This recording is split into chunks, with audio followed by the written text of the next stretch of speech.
Fucking job. Good job. Ja, tuurlijk. Kijk, als je 2-0 achterkomt in de eerste helft, dan denk je toch weer even snel terug aan vorig jaar.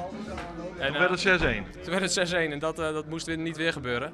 En ik vond dat we de eerste helft, ja, het was niet echt dat zij beter waren of zo. Het was al een beetje vlakke wedstrijd, denk ik. Maar goed, dan komen zij op 1-0 uit een dood spelmoment. Dat is altijd vervelend. En ja, die tweede is een wereldgoal. En dan sta je zomaar met 2-0 achter.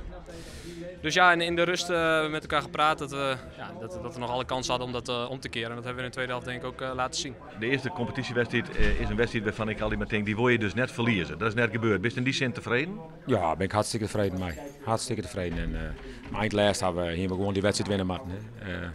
Protte van leert denk ik we. Blij dat de competitie weer begonnen is. Het niet 6-6. Voor hier weer 0 punten, dus is 0 plus 1.